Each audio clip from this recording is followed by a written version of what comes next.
Hmm.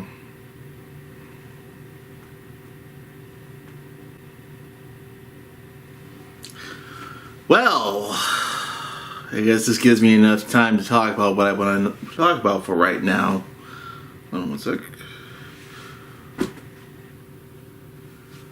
So, we just got the news that I know I'm late. Guys, I apologize for my absence. I've just been busy with a lot of things, trying to find a new job, and making this next project I want to release pretty soon. But, sorry. I haven't really got started, but either way, I'm currently working on behind the scenes stuff right now. So don't worry, there will be behind the scenes of Star Riders, the beginning. But with that being said, Robert Downey Jr. is playing Doctor Doom. And let me talk about the Avengers. I know a lot of people know I haven't really, talked that much, about Avengers stuff quite that much because, it's, kind of, a Disney thing. But I wanted to say this. Even though Robert Downey Jr. will be now... Good God, why am I so hot? Even though Robert Downey Jr. will be the new main bad guy, case in point, Doctor Doom. I know the whole thing with Jonathan Majors was not fair. He lost his job, he got found guilty, he lost a lot of roles because of, what he was accused of and now been proven guilty about. So it's more like they're just kind of, in damage control, trying to find out how we can, make this new villain work. Even if we have to bring back someone from the past that we've kind of killed off, but we'll be playing a different type of character. Listen, I know the whole thing with Robert Downey Jr. playing Doctor Doom, and to be honest, it's both ironic and it's like, why would you do that? I don't know. Maybe it's not just me who thinks this. It's several other people. Like, why would you just get someone who was an Avenger to play a villain? It's not the same as, Chris Evans going from the Human Torch to Captain America. It's a little... I guess it's some different.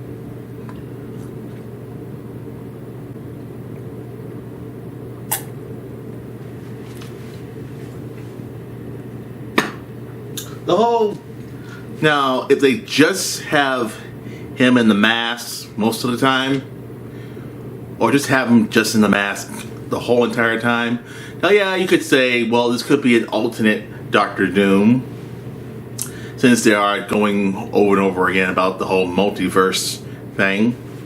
Yeah, the whole multiverse thing, saying, what if he's Tony Stark, who was Doctor Doom in his universe, comes to our universe as Doctor Doom, basically.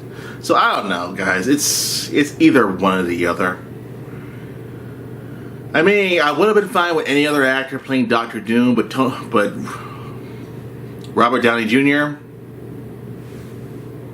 Okay, fine. You want to get someone who's available, who wants to come back to play a different type of role, basically. But either way, how you scratch it, Kane didn't leave a good impression on me. Okay, so I went to go... So before me and my friends went to go see Ant-Man Quantumania. And of course, Ant-Man Quantumania, it could have been better. Part of me is saying it should have been better. Quantumania, now I can care less about whatever the hell that thing is, whatever. It's supposed to be a certain type of villain or something. I don't know. But all I can tell you is Kane didn't leave a good impression on me. Now, yes, Jonathan Majors is a great actor. I saw him in Creed 3, and he was terrific. He was terrific. He was intimidating as that villain in Creed 3. But for Kang, I have no. Just to assure all you, I've not seen the Loki series. I know nothing about Kang. People say he's sort of Kang, he's sort of not Kang. So it's like, I don't know, guys. I can care less about that.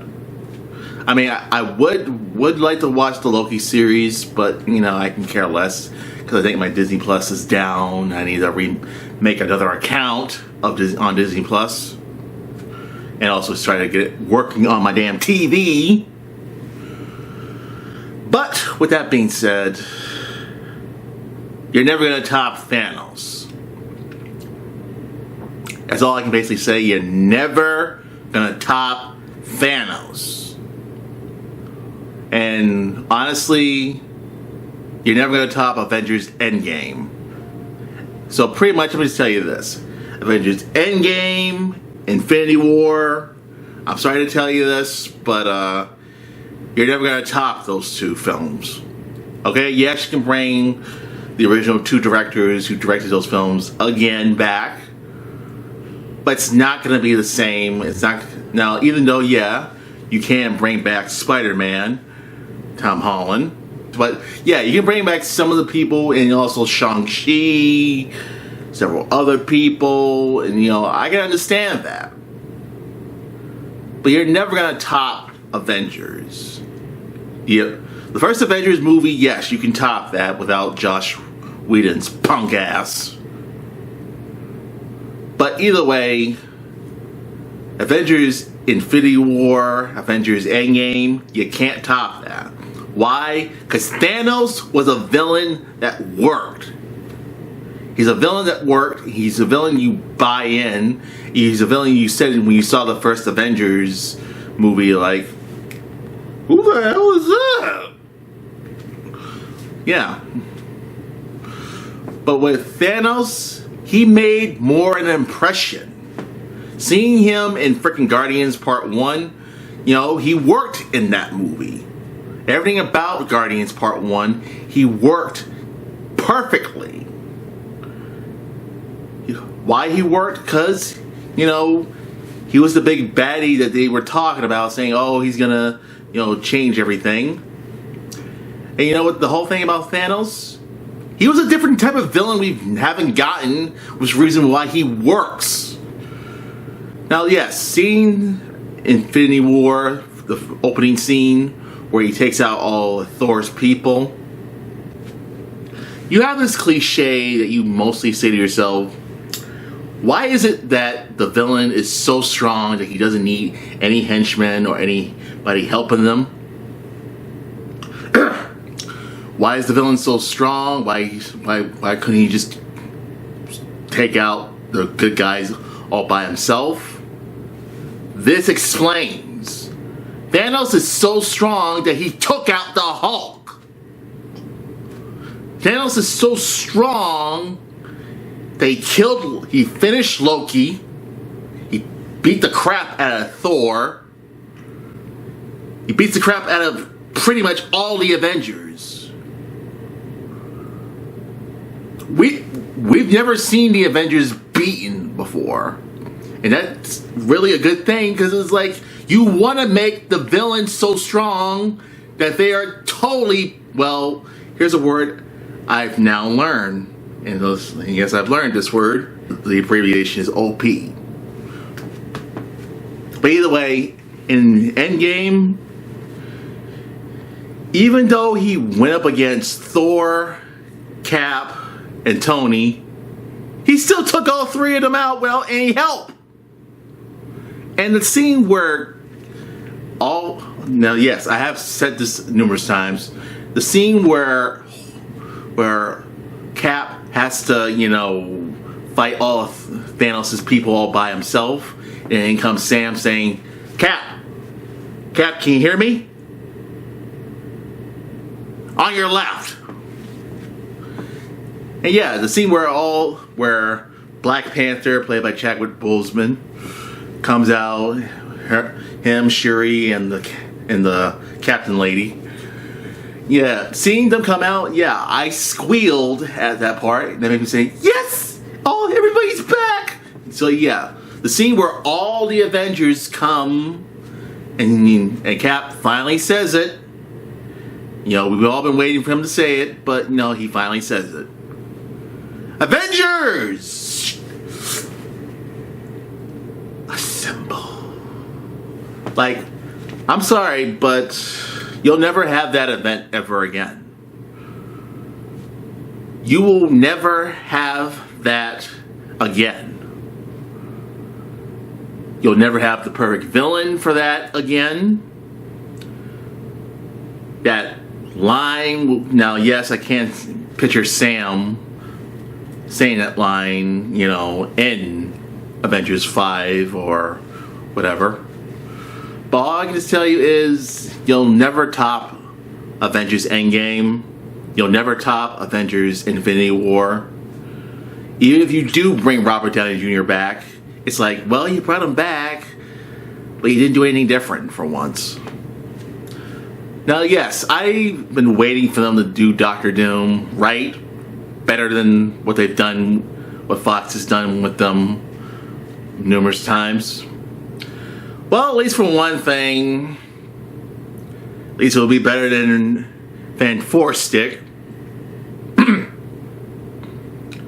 Of course, I mean Fantastic Four 2015. I'm sorry, but at least they will do it right. At least Marvel will finally do it right. Not what we've gotten the last few times, like with the Jessica Alba one, where he was pretty much your standard cartoon villain. Don't even get me started with Four Stick. Four Stick was awful. It was awful. Everything about that was awful. But either way, all I can just tell you is, Marvel, if you can make it better than Avengers Endgame and Infinity War, I'll give you the benefit of the doubt. But bringing Robert Downey Jr. back, it's like, yeah, you could have done better. But either way, that's all I can basically say. You'll never have a better villain than Thanos. Kang could have been a perfect villain if you made him more likable and more... I mean, come on. Kang, like, when I watched Ant-Man and Quantumania, like, part of me is saying he should have killed Scott. Like, that would have made him even more of a villain, killing one of the Avengers. Like, it would have been a perfectly good ending if Scott died. Now, don't get me wrong, I love Scott. In, you know, Ant-Man 1 and 2, you know, I was, and, you know, and him in the Avengers movies. You know, I love, you know, Paul Rudd. You know, I actually sort of met him back in 2018 when I was in California. Like I said, sort of met him. But all I just tell you is, killing his character off would have made it even more impactful. It would have been more impactful. It would have been more great if Scott was taken out by Kane. That would make Kane even more of a more huge threat. But no, they didn't kill Scott off because they think, nah, we don't want to kill the Avengers off. So really, you were willing to kill off Black Widow. You were willing to kill off Tony. You were willing to kill off... I mean, come on. It would have been better. Everything would have been better with Kang if he did something that was worthwhile. Now, Jonathan Majors, great actor, but, you know, he could have done things a little bit better. You could have done things better with him or anything. But that's it. Either way, yeah, that ends today's video. My other video of the Power Rangers franchise, I will release that the beginning of next month, just to assure all you. So, that ends today's video. Vertical Spy, outro. Yo, Steve Bloom here, voice of Spike Spiegel. Remember to subscribe and get vertical.